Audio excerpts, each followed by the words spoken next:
What you're about to hear will inspire, entertain, and keep you cheering for more. Youth baseball and softball players, coaches, and fans from around the globe join Coach Aaron and the field team on their journey to make the game even more fun and even more exciting than ever. From mound visits to dugout stories and game-changing plays, we bring you tips and stories from players, coaches, trainers, and more. Now. Make sure you've got your eye black ready, and let's slide into the action. On the count of 3, let's hear a big, loud play ball. 1, 2, 3. Play ball, gentlemen. Let's get it. I thought it was good.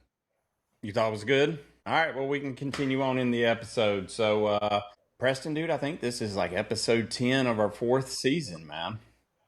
Yes. We're moving along. Hey, welcome back to the Slide Podcast. Sometimes I forget to introduce us. And, joining us tonight on his very first podcast as a co-host, Mr. Preston Chapman. How you doing, sir? Good. How are you? Man, I'm good, man. I'm staying busy. Got a lot of stuff going on. Show's doing well. And, I work for the Bananas. And, man, things are crazy with the Bananas like always. So, I'm good, man. What's been going on with you? Nothing. Just training and sports. Nothing except training. Dude, that's a lot of stuff. Like, when you say training and sports, like, what kind of sports we talking, Preston? I think this is like an update from like a year and a half ago when you were on as a guest. So what's been going on for the last year and a half? I've just been playing football, baseball, track, and I just started Olympic weight training. Yeah. I know we had your Olympic weight coach on last season, Daniel Marks, right? Yes. Is he pretty hard on you in the gym? Yes. Yeah. All right. I wanted to make sure to put that on record for him, as we know he's hard on you. So, but hey, that's a good thing though. You get mad at him a lot? No? No? No. It's all right to get mad at him because he needs to push you over the edge a little bit. So, hey, how's baseball going, man? Great. It's going great. Yeah. Anything new happened this past season that was new or different for you? My team moved up to 13. Oh, you moved up to 13U? Yes. What'd you see different in that? Just farther base pass and a little faster. Yeah. What about the players? The players a lot different? A lot taller. Yeah. Dude, I'm going to tell you. I mean, how tall are you? 5'5", 5'6". Yeah. I mean, and you still got probably a big growth spurt that you're going to hit. Dude, some of these kids I see at these baseball tournaments, I feel like the kid. Like, I'm looking up to a 13-year-old, and I'm like, boy, I know you got your birth certificate with you, because ain't nobody believing, like, you trying to play in this tournament. But I don't know what they feeding people today, Preston. I didn't get any of it. So, all right, man. Well, look, it's your first episode, so I want you to have fun, relax. I always make, a lot of silly, corny jokes just because that's who I am. And sometimes I can't help it. What I will tell you is, so during an episode, this is Lila's invention. During the episode, I have a tendency to ramble, right? Sometimes, like, we don't even know why I'm talking about what I'm talking about anymore. So what Lila invented is what's called the yap clap. All right. So Yes. if I or our guest or anyone starts to ramble and we're like, all right, I'm about to go to sleep, all we got to do is that conversation stops and then you get to redirect the conversation. So that's what we call the yap clap. Got it? Yes. All right. Well, let's get to our guest. So joining us tonight, I'm going to tell you, like, this dude is so impressive. And I've just got to know the dude. But joining us from Cornell University out of center field, Mr. Jakobi Davis. Sir, how are you doing? Yes, sir. I'm doing well. Preston, I hope I don't ramble too much tonight, dog. Hey, put it on him, Preston. Put it on him. Hey, Don't do and same for you, Jacoby. If I start rambling, man, you just gotta shut me up sometimes. hey, I'm getting the hands warm. But There you everything's go. going. Put I you some appreciate powder in them. Put you some powder. All right, dude. Well, look, man. I've already said that you're a pretty awesome dude, and I want our listeners and our watchers to get a chance to learn about you. Okay, so we start every episode off with our guests of saying, tell us a little bit about yourself, where you from, where you play ball at, and tell us what your favorite cereal is. Okay. it. All Sounds right, good let's to me. go. All right, I am from Sarasota, Florida, born and raised. And like you already mentioned, I play baseball over here at Cornell University. I'm a senior center fielder for us and also a captain of the baseball team. And if I had to go with a favorite cereal, it'd probably be a cinnamon toast crunch, dude. You can't go wrong with that one. Man, that's my competition right there. Like it's number two. Like number one, I'm a Fruity Pebbles fan, and I don't know if it's just because that's my favorite, but Pebbles. that do what? Fruity Pebbles over Cinnamon Toast Crunch. 100%. What? Like the flavor, like man, I'm not like cinnamon toast crunch. That's like I'm eating old person cereal or something. Oh, now he's trying to do too much. Don't let him do it. Don't let him do us like that, bro. Preston, what's your favorite cereal? I would say probably Trix or Frosted Flakes. Hey, look, you are the first person to ever say tricks on the show. So that's a big ding ding right there for you. And Frosted Flakes, can't go wrong with Frosted Flakes, man. Nah, just put a little sugar on it, man. It's the good stuff. So, all right, Jacoby, man, you're at Cornell University, which is also known as an Ivy League school. And in order to be playing in the position that you are today, captain of the team, starting center fielder, like where did the journey start? Like, there's leadership that I already know that you have the capacity for. Like, where did the journey start, man? And how did you know baseball was the thing? Most definitely. Journey started 4 years old for me, honestly. I mean, I grew up through all the little league ranks down there in Sarasota, Florida. Played all the little league. I started at T-ball, man. Like I said, 4 years old. So that's really where the baseball journey started for me. Now, Mm-hmm. a quick little history on how I got to Cornell. My sophomore year of high school, they do these things called like little baseball camps where you can come out here and you do like a mini perfect game type thing. So you run a Yeah. 60 catch. They watch you throw, they watch you hit, do some BP, and then they do a little game. So my sophomore year of high school, before Cornell could actually reach out to me, what I did is I reached out to all the schools that I'd like to go play ball for. It was Georgia Tech, Stanford, Cornell, you name it. All of them having engineering as their backbone, and then also being able to play baseball with it. So I said, cool. Cornell was the first one to reach back out to me, and I just so happened to be attending a high school level engineering camp at Cornell for that summer. Oh, And so wow. end of that camp, it was called the Catalyst Camp over here at Cornell. Right at the end of it, on that Saturday, they were running the Cornell baseball camp. So I went out there, ran 6.5, 60, hit a home inside the park home run to my first at bat. They were like, "We want you, dog." Uh, Now, one other thing that got me here is just like Preston, I played pretty much every sport under the sun growing up. I even tried ballet and dance. Like I did everything active. No, yeah, man, I did that ballet back in the day. Third grade, 8th grade. Um, now I Look, played. that sounds like some Tom Brady stuff, dude. You Like, got to Tom flex, Brady and man. Michael Vick. yeah, Big time, like big time. balance. I mean, I don't know, man. Preston might need to get you a tutu, man. No. Now, go ahead, Yeah, Jacoby.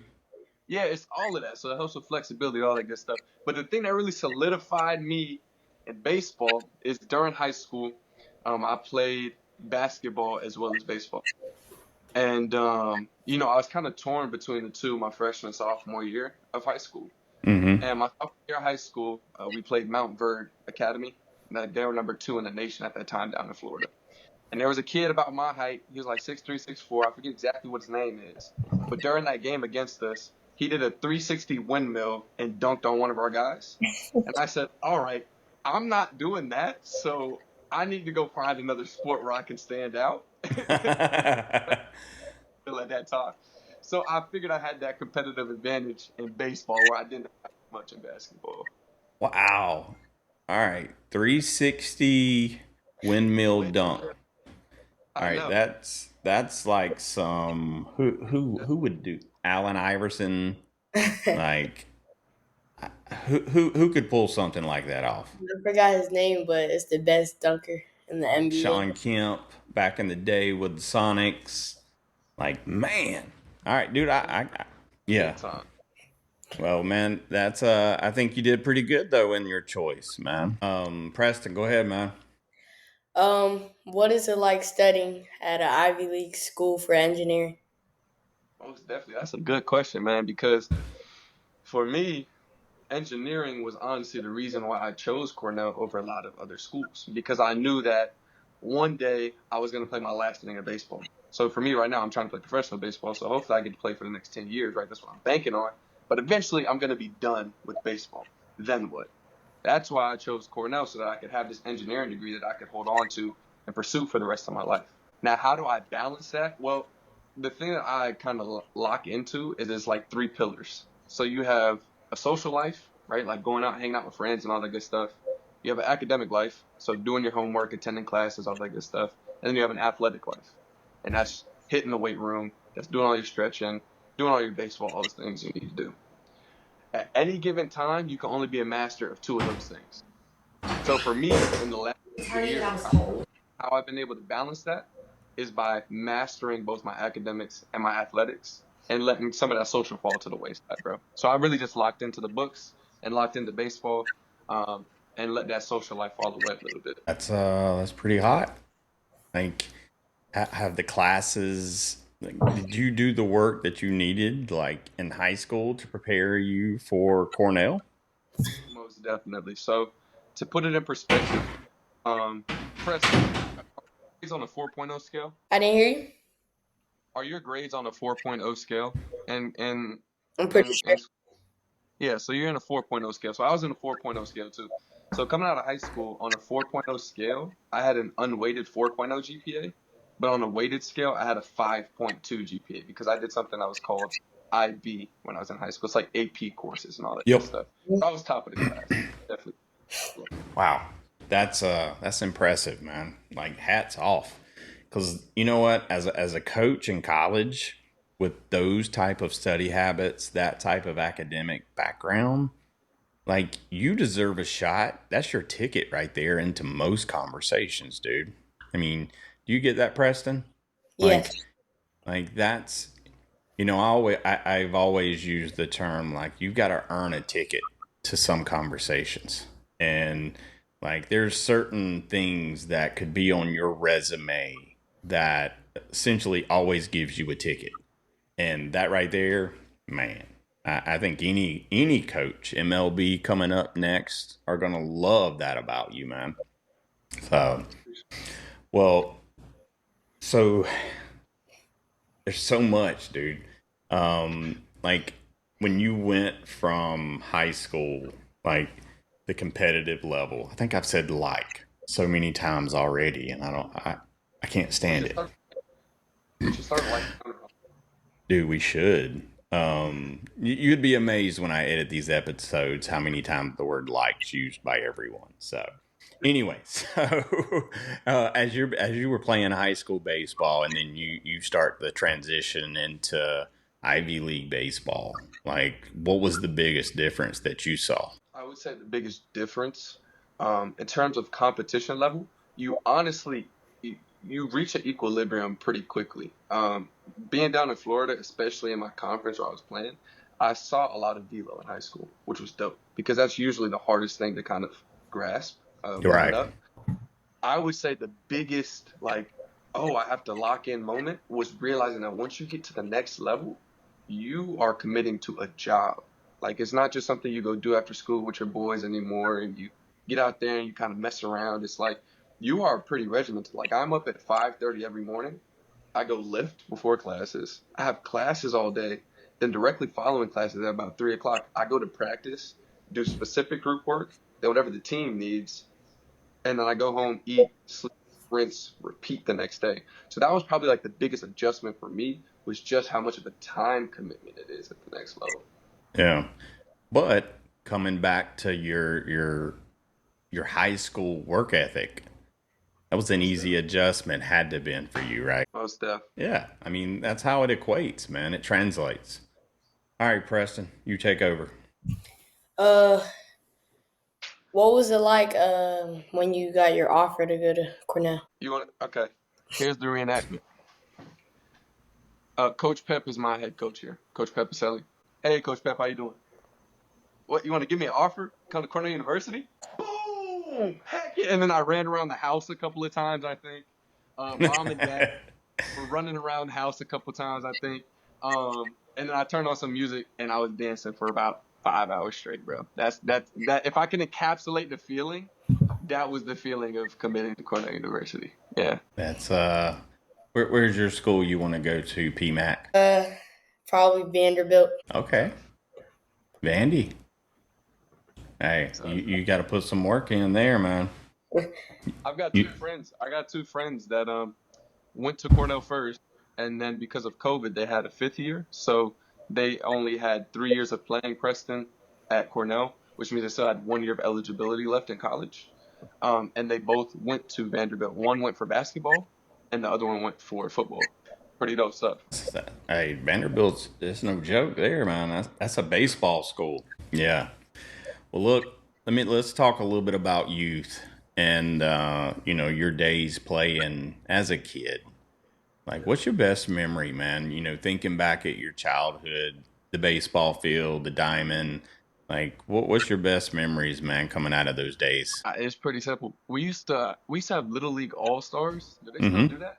Oh yeah, they do Preston, it here. Yeah, Preston, do you ever do Little League All-Star stuff? Yes. Yeah. Okay, so you wouldn't.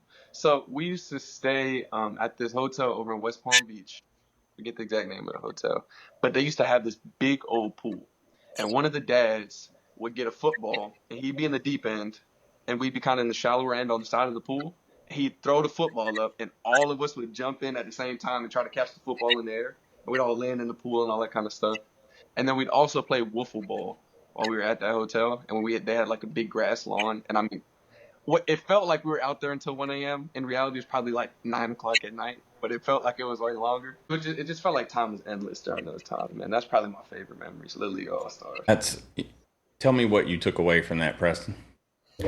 Even though you're out at sports, you should still have fun. Yeah. But you notice, like, his memories wasn't about necessarily winning a specific game. Right. It was the camaraderie and the time spent with the team. And, I feel like that's lost on so many people these days, man. And, that's what we're hoping to change, a little bit. Hopefully we spark some interest to make a movement or something. But that's the good stuff, man.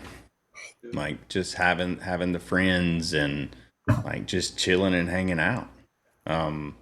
Preston, what do you do when you're not like always into something, like, whether it's the weightlifting, track, football, baseball? What do you do on your downtime, man? I normally ride over to a local park and play basketball with my friends. There you go. You play any video games? Yes, Fortnite and NCAA 25. Oh, that's the football game? Yes. Yes, sir. Who's your favorite team on there? Who do you go with? Ohio.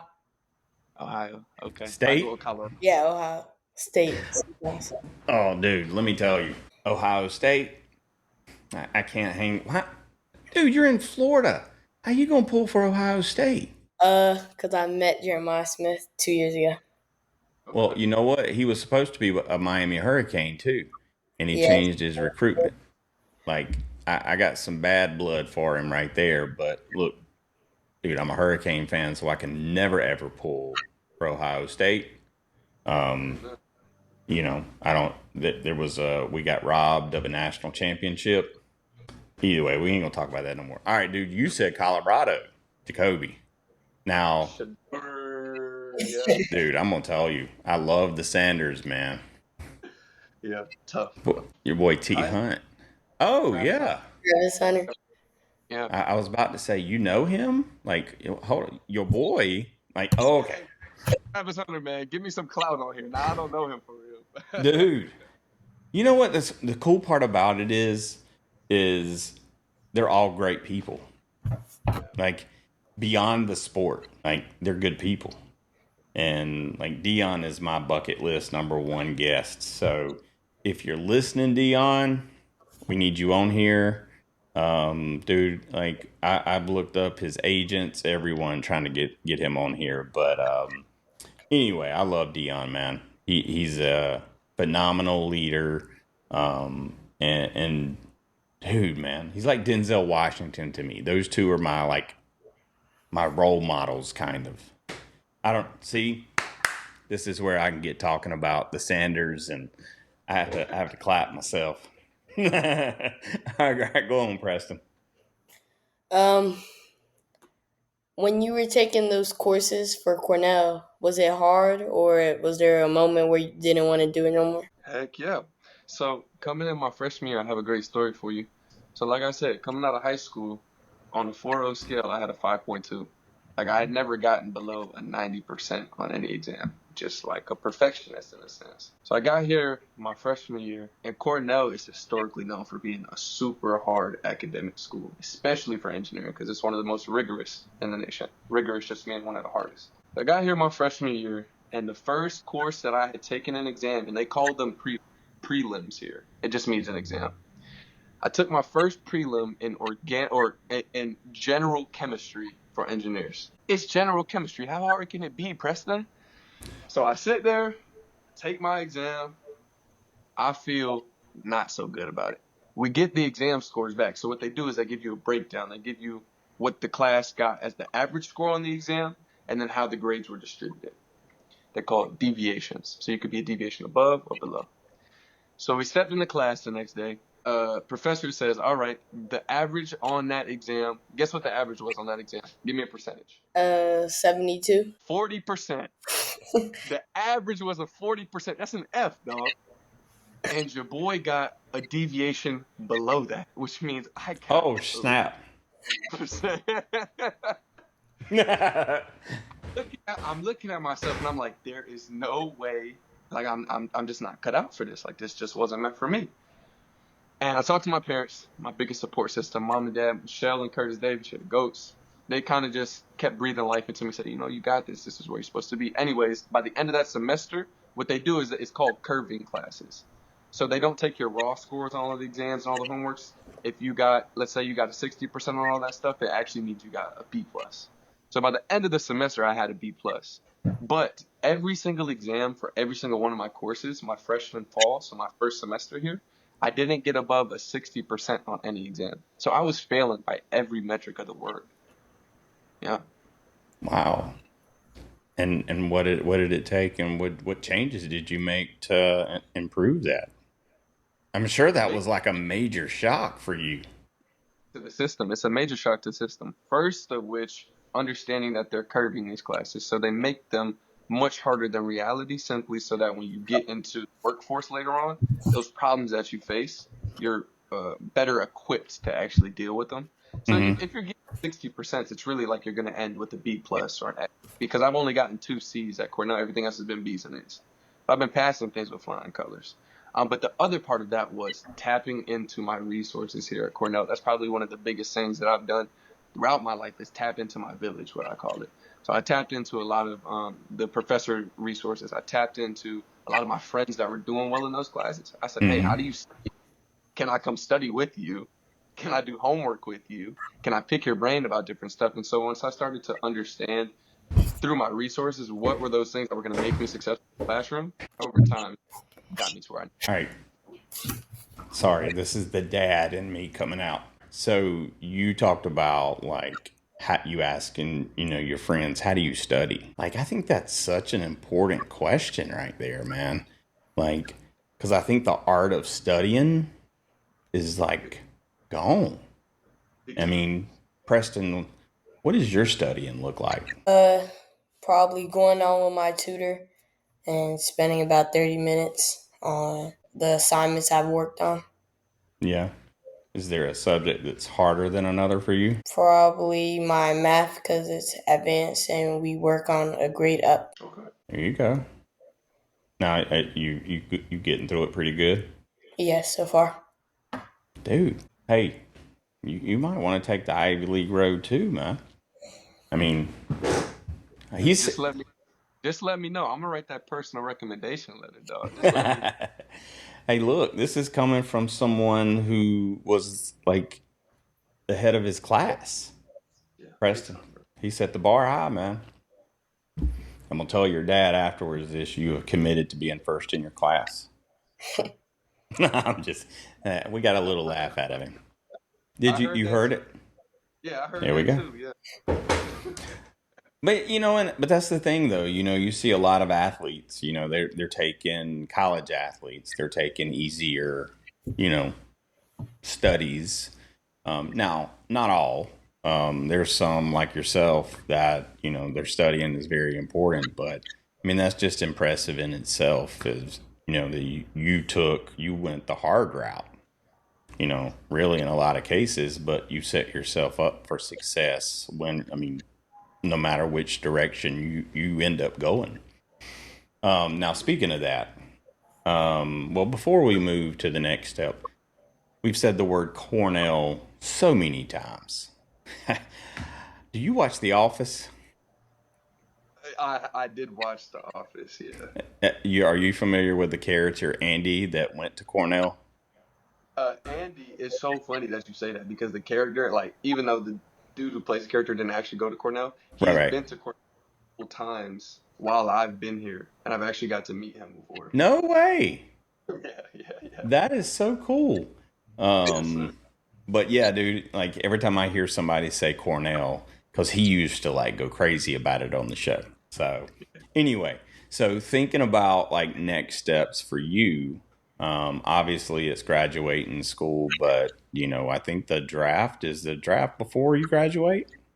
No, draft happens in the middle of July. Okay, so you're done by that point.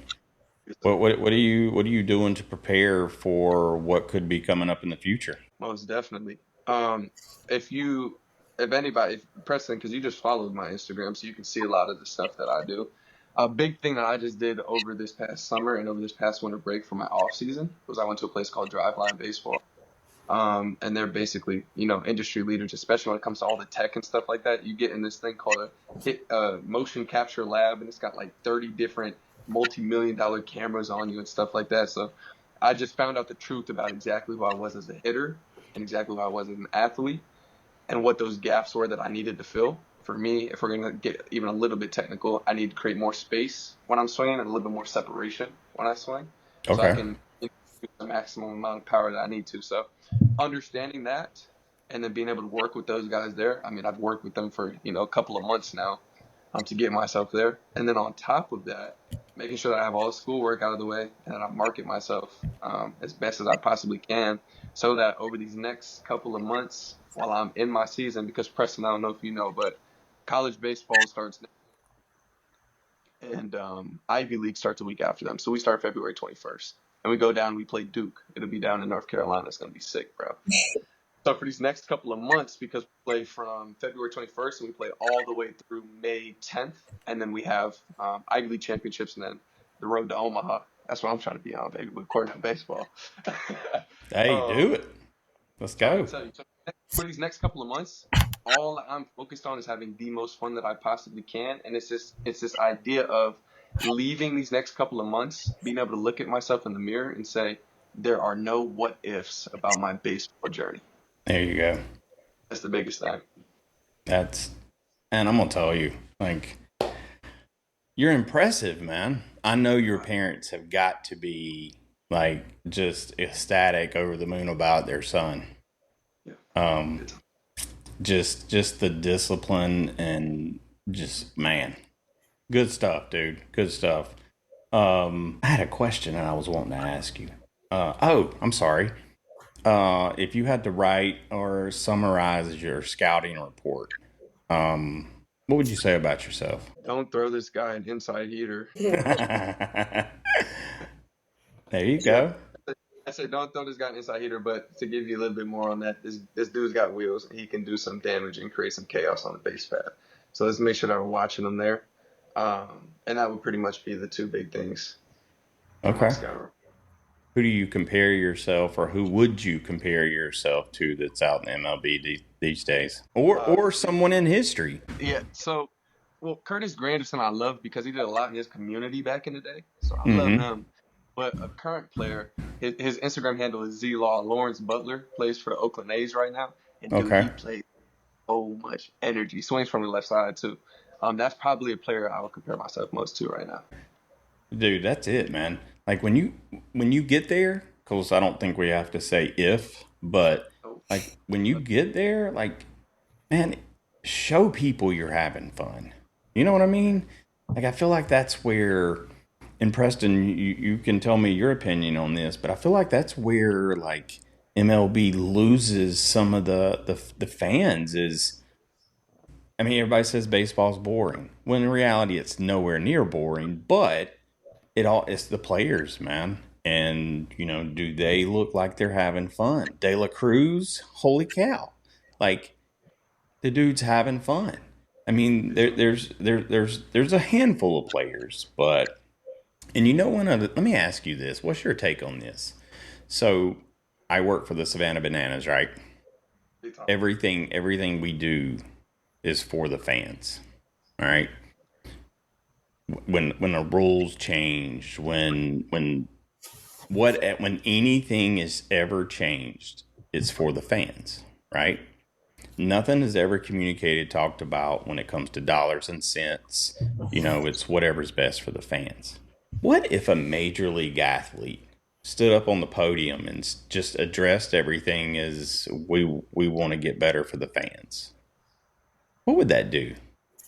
You know what I mean? Because they're always talking about themselves or the team, what's best for the team, but when in reality, it's really what's best for the fans. Like, I feel like you would get a lot more involvement if you address things to the fans more so than the business. Kids don't care about the business. That's my Big 2 cents.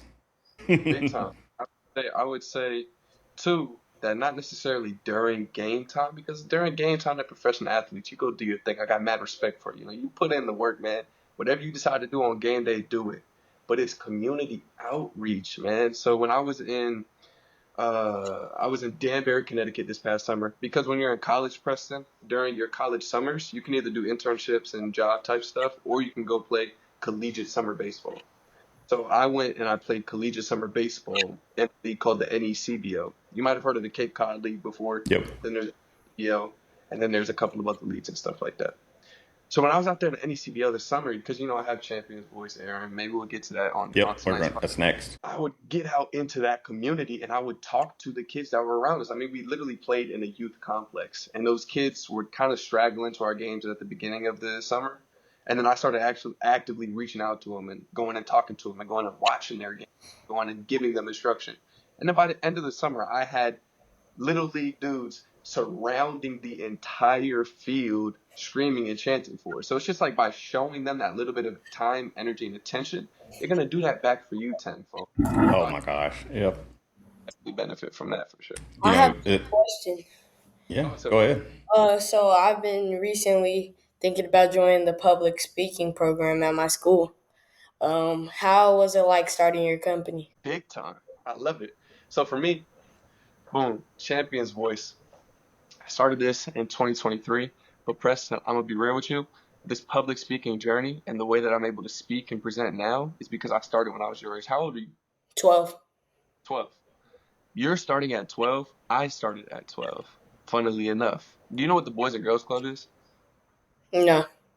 All right, so there's Boys and Girls Clubs all over the place, and it's a nationwide youth program, basically. And so they have a whole bunch of different youth programs and stuff that you can tap into. And I started introducing different people at the Boys and Girls Club events. And that's how I got into public speaking when I was your age.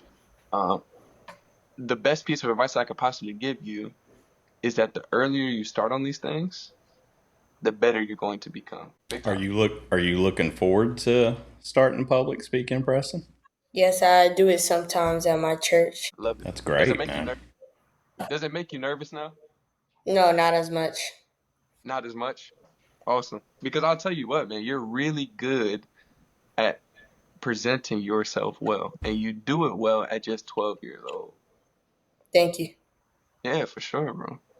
And Preston, dude, in a world where phones dominate people's attention, that skill set of being able to have a conversation with someone, look at their eyes, and hold a conversation, that in itself will separate you from most people your age. Big time. I mean, I would highly encourage it. Are you taking it for sure, or you haven't decided yet? For sure. There you go. Hey, and it's just like practice, dude. Just like what you just said. It'll start. You'll get nervous, and then with each at bat, it'll just get easier and easier, man. It's just reps. Yes, that's dope, And- man. Yeah, that's good stuff, man. That's future planning, and that's awesome. Well, look, dude. So let's talk about Champion's Voice, man. Tell our listeners, viewers, what Champion's Voice is. So in its simplest form is me. So I'm a public speaker, like we were just talking about, Preston. When I go out and I do keynote speeches, I get out into the community. And I inspire this next generation. So as I continue to learn different things, as I continue to add things to my toolbox that make me successful, like habit stacking, like journaling, like getting up and being consistent with different things, like just those things that have tweaked mindset, I give to that next generation through my talks. So the biggest way that I can summarize that is that it took a village, right? It took a whole bunch of different people, places, experiences, and resources to make me the successful young man that I am today.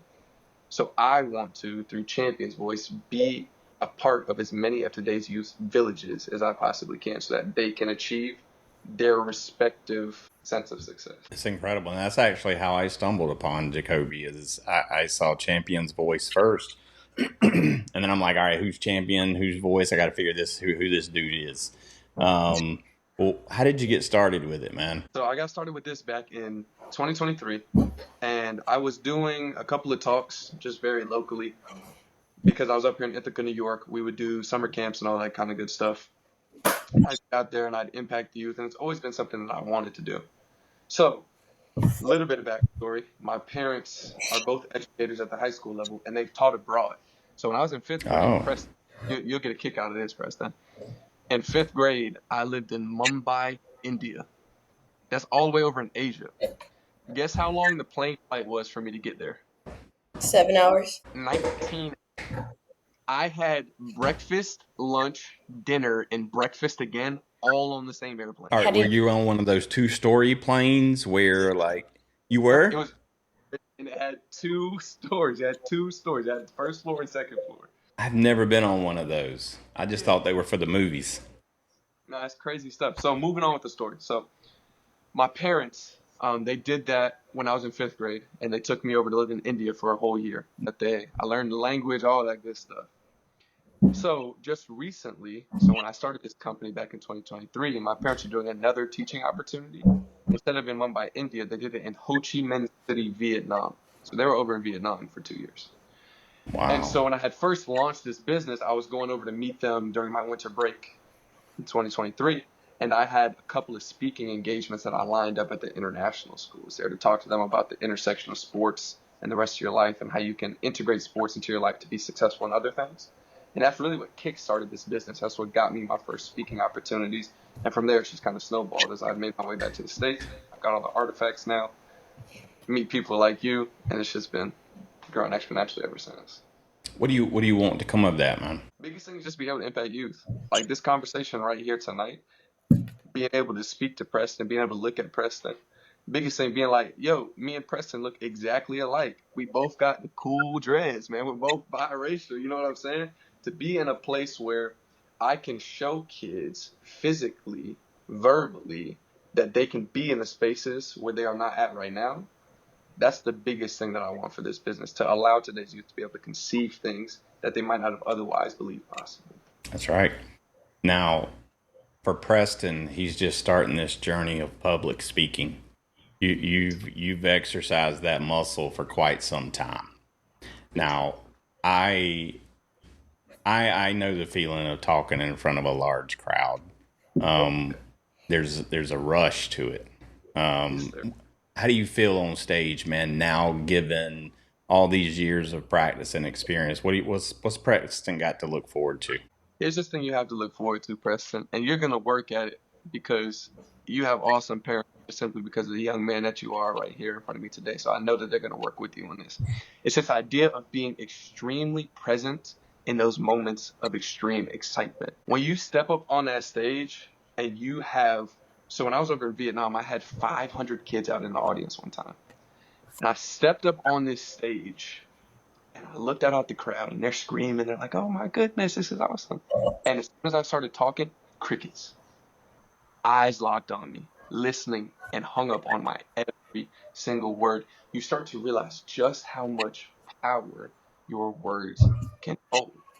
You get up on that stage and you are going to get such a thrill of excitement, because not only do you recognize that you're getting that excitement and you have their attention, but you know that you're going to have so much to give to these people. You're going to be able to impact these people. It's going to be a feeling like no other. Yeah, I mean it's pretty cool, man. Like, just being able to have people listen, Preston. Same thing on the show, man. As people listen, they're learning about you. And that builds rapport with people. And that's what you got to do in the public speaking realm is be able to connect with individuals that are sitting there. And it's a skill, but it's an important one. So, all right, Preston, what other questions you got, dude? Is your warm up the same when it's cold? Nah. Dude, I'm a Florida boy born and raised. Where are you at in Florida, Preston? Fort Lauderdale, near there. You know where Sarasota is? Yes, I've been there for baseball. All right, dope. Well, that's where I was born and raised, bro. I was born and raised in Sarasota, like we talked about earlier in the show. So you know where I'm from. It's 90 degrees year round, dog. It's not like up here in Ithaca. Up here in Ithaca, for the past month and some change that I've been back, it hasn't gotten above 35 degrees. That's cold, dog. That's cold. So my warm-up is a lot different, especially in the cold, because as you get bigger, as you get stronger, like we had this muscle off at the beginning of the show. I know. As you get bigger muscles, right, you're able to produce more force. You're more injury prone if you don't warm those things up good. So my warm-up time in the warm versus in the cold, I say I probably do 2 times the amount of warm-up. So if it's only 20 minutes in the warm weather, I'm doing about 40 minutes of warm-up in the cold weather. You guys have indoor facilities, like indoor fields, domes and stuff? Yeah. Big time. So especially when we're at home, it's dope, because what I'll be able to do is I'll be able to get in there in the morning time and I'll go through a morning lift routine. It's very light and it's meant to make me feel very explosive and get all my muscles firing. And then I get in and I get hits off the machine, because we usually we do double headers in the Ivy League. Oh, wow. A little different. We don't do Friday. Efficient. Well, Ivy League, if you listen, need to talk. So I'll get in there and I'll get my swings off of that, and then I'll go get something to eat. I'm a big advocate for yoga and stretching. So I do yoga every single morning. I have 20 minutes of yoga that I rope into what I'm doing. If I have to do it at the facility, great. If we're on the road and we're in a hotel, that's also a part of it. I just go into the weight room in the hotel and I get that 20 minutes of yoga done. Then by the time I get out to the field, it's a lot of running. It's a lot of explosive hops. It's just a lot of things to get that body moving and firing. What's the coldest you ever played in, Preston? You know? Probably like low 40s. That's Well, you cold. play Preston football, right? Yes. Have you ever worn one of those like Hand warmers? like the hand warmer thing? Yes. I wear that. So when I'm out there in center field, I have a Nike hand warmer that I wear out there, and then I wear long sleeves. And you know Icy Hot? Yes. Oh, yes. There's something else. It's called Tiger Balm. It's basically Icy Hot. What Yep. I do, put a big strip of it along the top of my back, and then as I sweat when I run, it cascades down the back and it warms me up while I'm out there. Bro, I got all kinds of tips and tricks, dog. Dude, this is what happens when you put an engineer in cold weather baseball. We had a problem. I needed to solve that, man. That's right, dude. Well, let me ask you.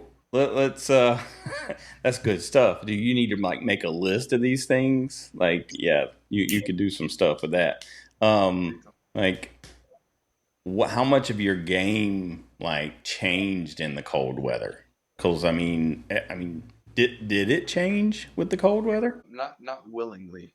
The biggest thing was figuring out after you spent maybe 20 minutes out there in the outfield for an inning, getting back into that dugout, Yeah, getting your body warm enough in 5 to 10 minutes to go hit 95, 96 miles an hour.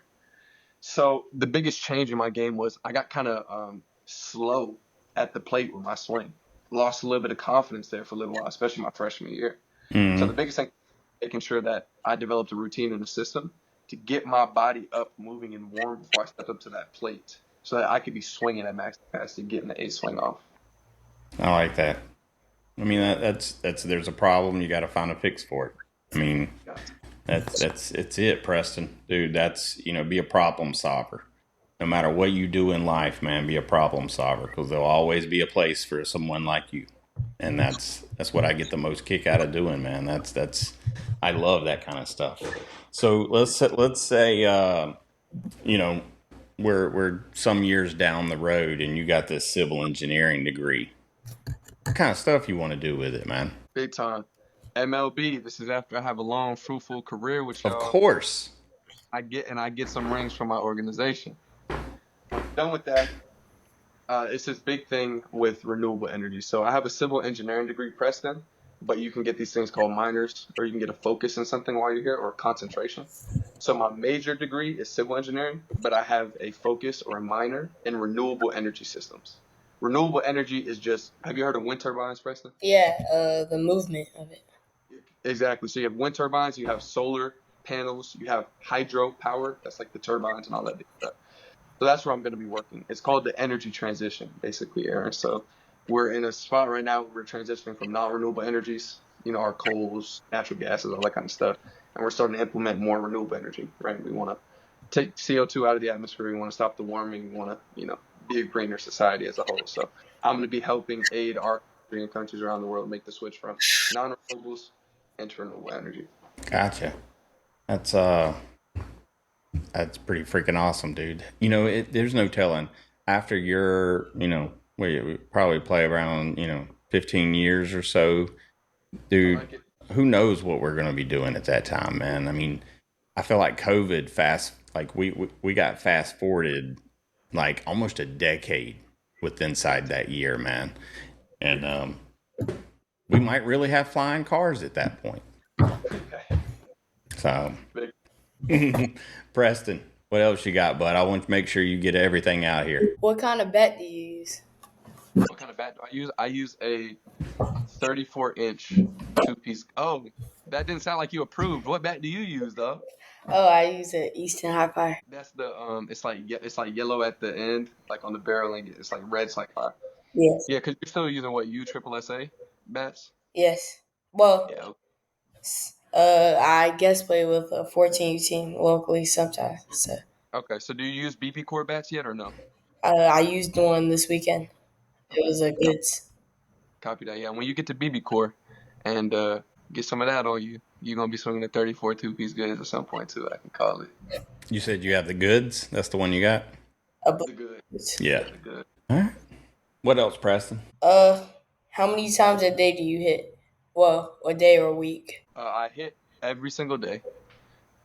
And I will hit in my morning time, and then I'll go back and I'll hit with the team, whatever we have to do with the team. When I hit in the morning, like I told you, I went to that place called Driveline.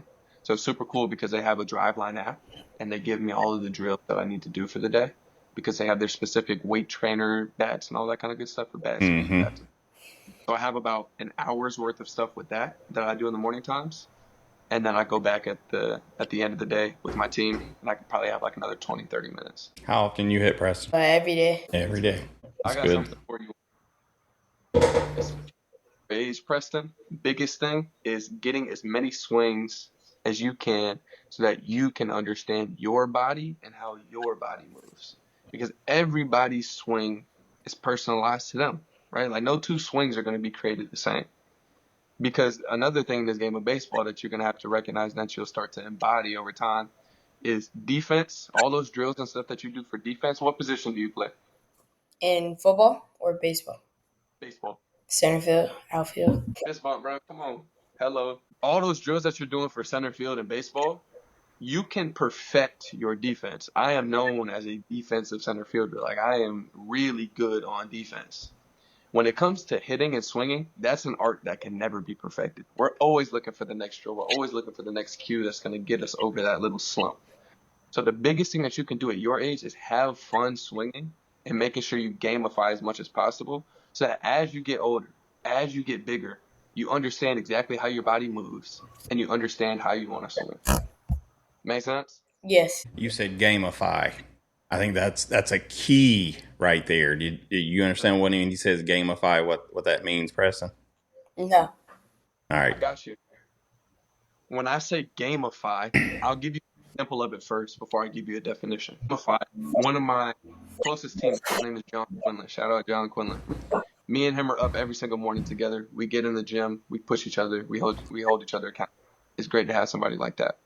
What we'll do is we'll pull up an L string, and we will literally do innings against each other.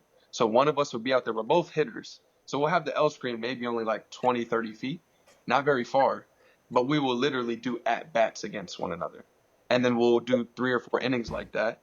And then whoever wins, whoever scores the most amount of runs. So it's like if you hit one in play, it's like, all right, that's a single. Got a ghost runner on first. And it's like you go through. And then by the end of it, whoever loses has to buy the other one Chipotle. And so it's like you have stakes, like you have stakes on the line. Like you have something that you're playing for and you gamify it. You make it fun. One of the biggest things that I loved about driveline baseball, have you heard of hit tracks before? It's a baseball team. The thing that tracks your hit, launch angle. All of that Exit stuff. below, all that, yeah.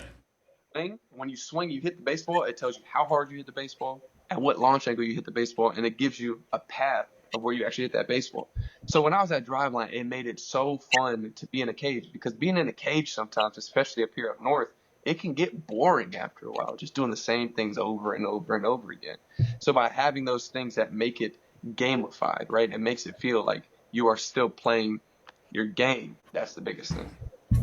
Yeah, I mean, even doing T work, like, finding ways, that's with me coaching younger kids, like I've had to learn to gamify hitting off of a tee just because I have to hold kids' interest a little bit longer and I have to come up with different things to make it fun.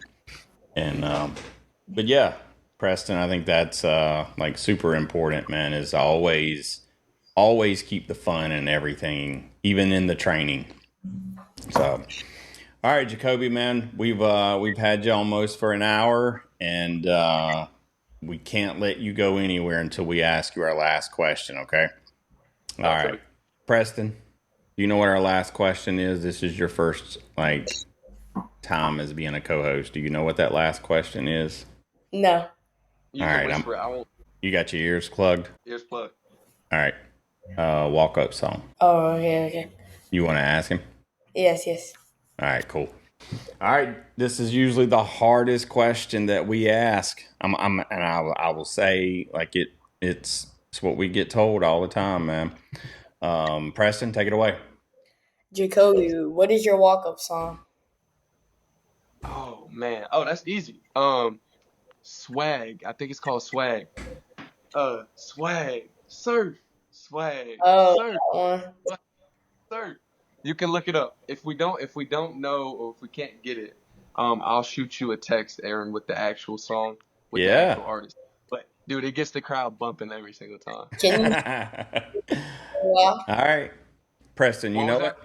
Can you hear the walk-up song when they're super loud? Oh yeah, big time. Yeah. You can still hear it. Dude, it's electric in the stadium, dog. Preston, you got a lot to look forward to, man. It looks like Mr. Davis has a lot of fun doing what he's doing. And I think that is super important, man. Well, look, I got to ask you this because I ask most of our guests, but most of them are 10 years away from getting drafted. Is there a team that you'd like to land with? No offense to any of the other teams out there, because you're going to go wherever they want you, right? Is there one that you kind of got that special would be nice thing for? Like, in all honesty, from the depths of my heart, at this point, it's just the opportunity, dog. There you go. It's just really just the opportunity. Now, what I will say, though, to give you an answer, when I was out at Driveline has a spot over in Washington, the state. Mm-hmm. And I got over there, and I got to be at the Seattle Mariners Park. Seattle Mariners, if you're hearing this, I'd love to play for y'all, man. Hey, they've been looking for a Griffey for a while, man. I'm saying, Preston, you were talking to me about Griffey, man. I got that lefty pretty swing too, dog. Dude, look, Griffey has the best swing probably still today. Well, that's awesome, man. Well, look, I'm going to need probably an autographed jersey if you get drafted, dude. Make it happen. That's too easy. There we go. Look, see, that's how you do it, Preston. You negotiate. All right, man. Well, look, I appreciated having you on the call, man. Look, I would love for you to come back and even co-host with me sometime, because I think it's fun hanging out with you. Preston, did you have fun with this dude? Yes. Yeah. Hey, do me a favor, Jakobi. For all of our listeners out there, man, tell them how they can find you on social media, but tell them why they should. Bet that. So personal is going to be mlb.kobe. Now my business, Champions Voice, is going to be at The Real Champions Voice on Instagram. Why you should follow me? If you liked what I was talking about here in this conversation tonight, every single week I posted at Real Champions Voice Instagram, and you get those little tidbits and nuggets where you get to pick my brain, man. So if that's something that interests you, definitely give those a follow. And I'm always willing to answer any and all questions. Shoot me a direct message on there. Preston, that goes for you as well, man. As you continue on this journey, as you continue with public speaking, always feel free to pick my brain, bro. That's why I do what I do. Pretty freaking awesome. So, all right, look, I want to thank everyone out there for listening. You guys are the reason we're still here in our season 4. And honestly, season 4 introduced me to this young man right here. And I'm going to tell you, he's legit. So any MLB team out there listening right now, I hope you've listened to this, because this is an example of someone who you want a part of your organization. I would. So not sorry, Jakobi, I don't hold a lot of water, that I would influence any owners or anything, but I could try, right? Jakobi, until next time. Preston, I'll catch you on the slide. Thanks for joining the action and sharing our love for the game. Now go practice your swing, or at least look like a pro in the mirror. Subscribe and follow the Slide Podcast and the Field Team on YouTube, Apple Podcasts, Spotify, and all your favorite social media platforms like Instagram, TikTok, and Facebook. Don't forget to leave a 5-star review, a thumbs up, and recommend us to every person you meet. Got a question? Drop it in your review. We might just answer it on the podcast. Keep grinding, dreaming big, and remember, there's nothing you can't accomplish. Till next time, we'll catch ya on